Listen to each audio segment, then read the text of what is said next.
কোন কোন মানুষের আমল কবুল হয় না, কারা ব্যর্থ, এই হচ্ছে আমার আজকের আলোচনার প্রতিপাদ্য। আপনারা শুনবেন আর নিজেকে তালাশ করবেন। আপনি সেখানে যদি থাকেন, আপনাকে তাওবা করতেই, যে অপরাধের কারণে আমলটা কবুল হচ্ছে না সেটা আপনাকে ছেড়ে দিতে হবে। আর নচেত আপনি হাসরের ময়দানে গিয়ে দেখবেন যে আপনি ব্যর্থ, আমলনামা কোনো সওয়াব। আমার প্রিয় ভাইয়েরা,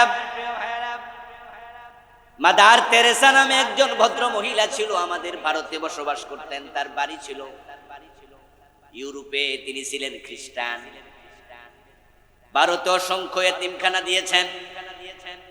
হাজার হাজার এতিমকে তিনি মায়ের ভালোবাসা দিয়ে বড় করেছেন। তার কর্মের স্বীকৃতি স্বরূপ তাকে শান্তিতে নোবেল প্রাইজ দেয়া হয়েছে। নোবেলে প্রাপ্ত পুরাটা টাকা ইয়াতিমখানায় ওই ভদ্র মহিলা দান করে দিয়েছে। ওই মহিলা কিছুদিন আগে মারাও গেছে।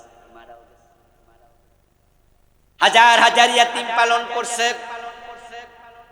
ইয়াতিমের লালন পালন কত বড় ইবাদত। প্রিয় নবীজি সাল্লাল্লাহু আলাইহি ওয়াসাল্লাম বলেন, ইয়াতিমের মাথায় যদি কেউ হাত বুলিয়ে নেয়, ওই হাতের তল দিয়ে যতগুলো চুল যাবে, বিকুল্লি শাওরাতিন হাসানা, প্রতিটা চুলের পরিবর্তে অসংখ্য নেকি আল্লাহ তাআলা লিখে দেয়। শাওরাতুন এক বছর, হাসানাত বহু বছর। বিকুল্লি শাওরাতিন হাসানা, চুল যাবে একটা, নেক হবে অগণিত। ইয়াতিমের মাথায় হাত বুলালে যদি এত নেক পাওয়া যায়, ইয়াতিমকে লালন পালন করলে নেক কত বেশি। আল্লাহর হাবিব সাল্লাল্লাহু আলাইহি ওয়াসাল্লাম ইয়াতিমের লালন পালনের ব্যাপারে নেকি বলেন নাই এত হবে, বরং তিনি বলেছেন আনা ওয়া কাফিলুল ইয়াতিম কাহাতাইনি ফিল জান্নাহ, যে একজন ইয়াতিম লালন পালন করবে, আমি নবী এবং সে এভাবে পাশাপাশি জান্নাতে থাকব। ইয়াতিম হলো এক বছর, ইয়াতামা আইতাম হলো তার বহু বছর। আল্লাহর হাবিব বলেননি আনা ওয়া কাফিলুল আইতাম ওয়া কাফিলুল ইয়াতামা, বলছেন আনা ওয়া কাফিলুল ইয়াতিম। যদি একজন ইয়াতিম পালন করো, আমি নবীর পাশের জান্নাত আল্লাহ তোমারে দিয়ে দিলাম। মাদার তেরেসা কি একজন পালন করছেন? আরো বেশি। আল্লাহর হাবিবের এই হাদিসের আলোকে উনি কি জান্নাত পেয়ে গেছে? পাওয়ার কোন সম্ভাবনা আছে? তাহলে উনার এই নেক আমলগুলো আল্লাহ পর্যন্ত বলুন তো, তিনি কি মুমিন ছিলেন নাকি মুশরিক ছিলেন? তিনি মুসলমান না খ্রিস্টান? খ্রিস্টানরা কি মুমিন? তারা তৃতীয়বাদী বিশ্বাসী। আমাদের দেশে হিন্দু ভদ্রলোকের দোকানে যদি কোনো ভিক্ষুক ঢোকে, হিন্দু মানুষ কি ভিক্ষা দেয় না? একজন ভদ্রলোক হিন্দু 10 টাকা ভিক্ষা দেয়। আপনাদের কাছে আমি মাসালা জানতে চাইবো, যারা জানেন তারা একটু জবাব দিয়েন। হিন্দু মিয়ার 10 টাকার ভিক্ষার পরিবর্তে তার আমল নামায় আল্লাহ নেকি লিখছে কয়টা? কাজটা ভালো কিন্তু আমল গ্রহণযোগ্য হয়, আল্লাহ পর্যন্ত পৌঁছে। তাহলে বোঝা গেল সকলের নেক আমল আল্লাহ পর্যন্ত পৌঁছবে না। মাদার তেরেসার নেক আমল আল্লাহ পর্যন্ত যায়নি, হারিয়ে গেছে, কারণ তিনি মুশরিক। এবার বলুন তো, মাদার তেরেসা শিরক করেছে আল্লাহ তাআলার সাথে। ঠিক আমাদের বাংলাদেশও মসজিদে গিয়ে আল্লাহকে সিজদা দেয়, দরবারে যায়া পীরের পায়ে সিজদা দেয়, এমন লোক আছে না নাই? এই নামাজি লোকটা মুমিন না মুশরিক? তো মাদার তেরেসার সব আমল যদি বাতিল হয়, পীরের পায়ে যে সিজদা দিছে তার খবর কি?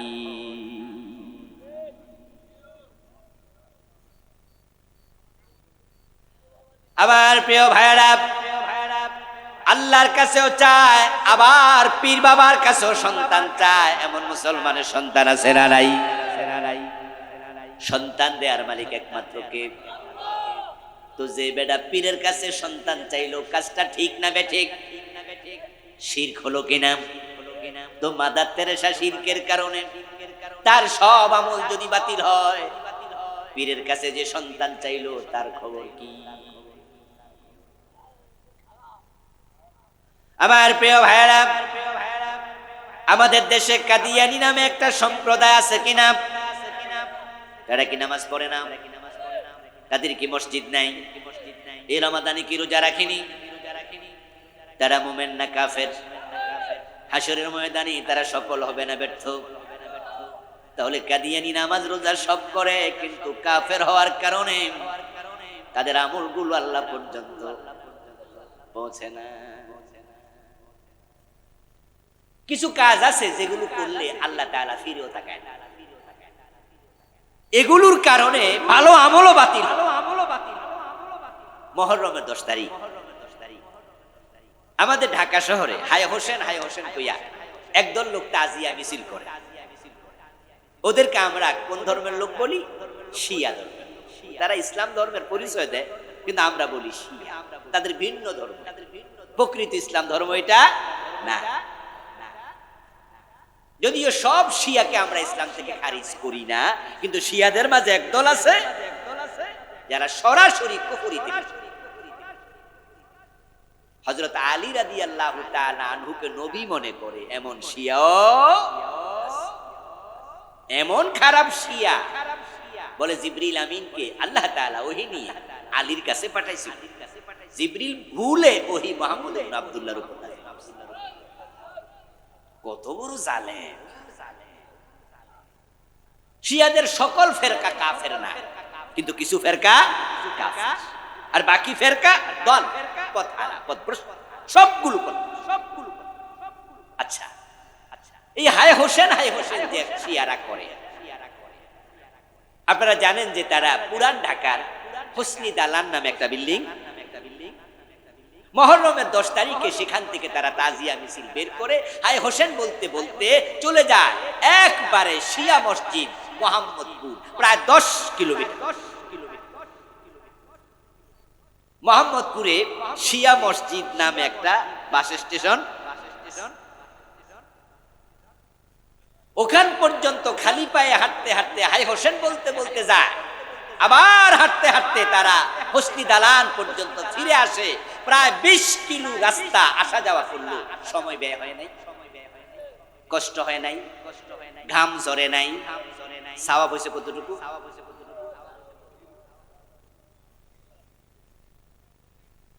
সওয়াব হয়েছে। আচ্ছা, আপনাদেরকে আমি জিজ্ঞাসা করতে চাই, ইমাম হোসেনের প্রতি আপনাদের ভালোবাসা আছে না নাই? হাই হোসেন করছেন কয়দিন? করেন নাই। কিন্তু শিয়ারা হাই হোসেন।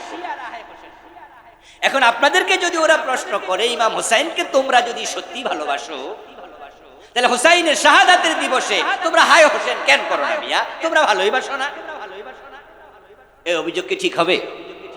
কথা বলতে হবে, অভিযোগ ঠিক হবে? ঠিক হবে। কারণ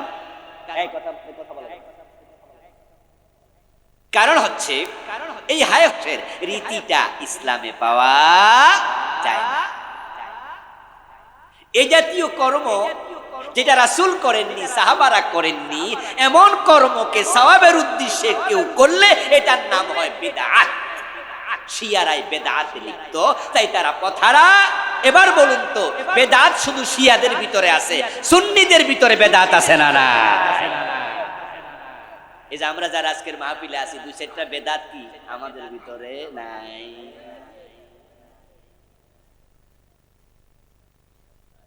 আমার প্রিয় ভাই, ভালো করে ওয়াজ শুনবেন আর নিজেকে খুঁজবেন। ওয়াজ অন্যের জন্য নয়, নিজের জন্য। হাদিসুল ওয়াল কাইসু মান দানা নাফসাহু ওয়া আমিলা লিমা বাদাল মাউত।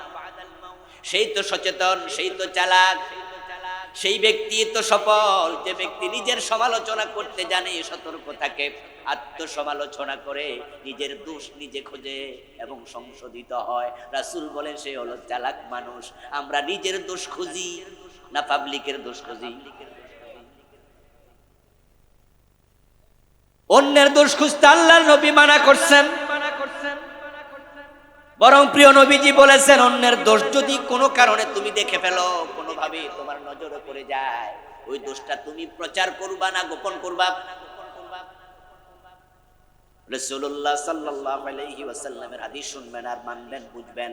ক্বালান নবী সাল্লাল্লাহু আলাইহি ওয়াসাল্লাম, মান সাতারা মুসলিমান সাতারাহুল্লাহু ইয়াওমাল কিয়ামা। আমার রাসূল বলেন, যে ব্যক্তি মুসলমানের দোষ গোপন করে, কিয়ামতের দিন আল্লাহ তার আমলের দোষগুলো গোপন করবে। আমরা শুধু দোষ প্রচারই করি না, দোষ খুঁজি।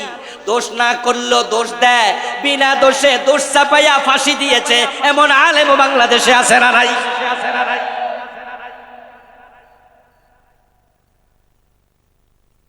ঘরের মাঝে দোষ চাপাইয়া দিছে, তারপরে ফাঁসিতে ঝুলাইয়া দিছে।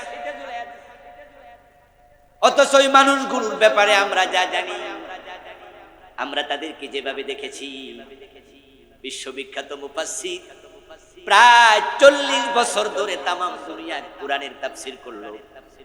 উনার তাফসীর শুনে কত বেনামাজি নামাজি হলো, কত মদখোর মদ ছেড়ে দিল, কত জালেম জুলুম ছেড়ে দিল। উনার তাফসীর শোনার জন্য মানুষ পঙ্গপালের মতো দৌড়ায়া যেত। আমরা সবাই দলমত ভুলে যেতাম, অথচ উনাকে যুদ্ধাপরাধী বানাইলো, দর্শনকারী খুনি বানায়া যাবজ্জীবন জেল দিল। এই হলো আমাদের চরিত্র। আমরা দোষ গোপন রাখি না, বরং দোষ খুঁজে বেড়াই। আমরা দোষ না পাইলে উল্টা দোষ চাপাইয়াও দেই।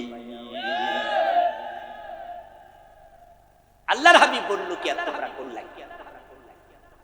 আল্লাহর হাবিব বলছে, দোষ যদি করে সেটা পারলে গোপন রাখো। গোপন রাখলে আল্লাহ তোমার দোষ গোপন রাখবে। আমার প্রিয় ভাইয়েরা, নিজেকে খুঁজবেন। যেই বেদাত করছে আজকে শিয়ারা, আয় হোসেন বলছে, আয় হোসেন বলছে, আমরা তাদেরকে জিজ্ঞাসা করতে চাই, রাসূলুল্লাহ সাল্লাল্লাহু আলাইহি ওয়াসাল্লামের নাতি হুসাইন কারবালার মাঠে শহীদ হলো 61 হিজরিতে। কত হিজরিতে? আল্লাহর হাবিব সাল্লাল্লাহু আলাইহি ওয়াসাল্লামের নাতি যখন শহীদ হয় হুসাইন, তখন রাসূলুল্লাহ সাহাবারা অনেকেই জীবিত ছিল। আব্দুল্লাহ ইবনে আব্বাস জীবিত, কোরআনের সবচেয়ে বড় মুফাসসির যিনি। আব্দুল্লাহ ইবনে ওমর জীবিত, ওমরের ছেলে। আব্দুল্লাহ ইবনে মাসউদ জীবিত। আল্লাহর হাবিবের সর্বশেষ সাহাবী আবু তুফাইল রাদিয়াল্লাহু তাআলা আনহু ইন্তেকাল করেছেন 101 হিজরিতে। 61 হিজরিতে ইমাম হুসাইন শহীদ হলো। 40 বছর পর্যন্ত সাহাবারা জীবিত। আচ্ছা, হুসাইন যে বছর শহীদ হয়, পরের বছরে কি 10ই মুহররম আসে নাই?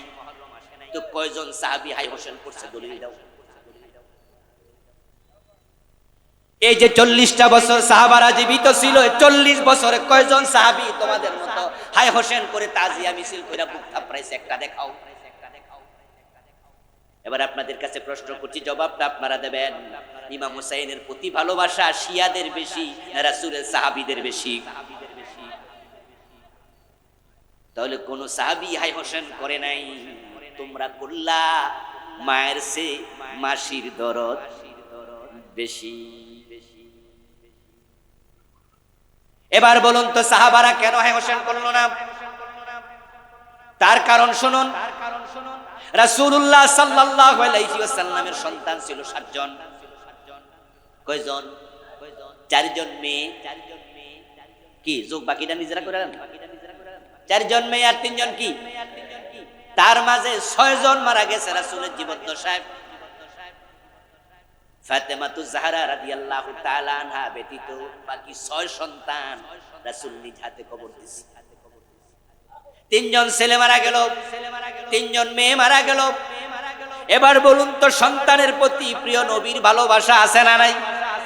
তো উনি hi Kulsum, hi Zainab, hi Rukaiya কয়দিন করছে? বরং রাসূলুল্লাহ সাল্লাল্লাহু আলাইহি ওয়াসাল্লাম বলেছেন, যে ব্যক্তি কারো মৃত্যুতে বুক থাপড়াবে, জামা ছিঁড়বে, মাথার চুল ছিঁড়বে, ওই ব্যক্তির সাথে আমার কোনো সম্পর্ক নেই। রাসূলুল্লাহ সাল্লাল্লাহু আলাইহি ওয়াসাল্লাম আরেকটি হাদিসে বলেছেন, কোন ব্যক্তির মৃত্যুর পরে 3 দিন পর্যন্ত শোক প্রকাশ করা যাবে। 3 দিনের বেশি শোক প্রকাশ করার কোনো অনুমতিও নেই। কোন নারীর স্বামী যদি মারা যায় সে শোক পালন করবে 4 মাস 10 দিন। কয়দিন? 4 মাস 10 দিন পরে কোন নারীও তার স্বামীর জন্য শোক পালন করবে না। বাবা মারা গেল, সন্তানরা শোক যদি পালন করে 3 দিন। সন্তান মারা গেল, মা যদি শোক পালন করে কয়দিন? আর হযরত ইমাম হোসেন মারা গেছে আজ থেকে 1350 বছর আগে। এখন তুমি কো হায় হোসেন, দলিল কই? তাহলে যে কাজ রাসূল করেনি, সাহাবারা করেনি, ওই কাজ যদি সওয়াবের নিয়তে আপনি করেন এটার নাম বেদাত। যে ব্যক্তি বেদাত করে হাদিসে পাওয়া যায় প্রিয় নবীজি বলেছেন তার নেক আমলগুলো কবুল হওয়া বন্ধ হয়ে যাবে।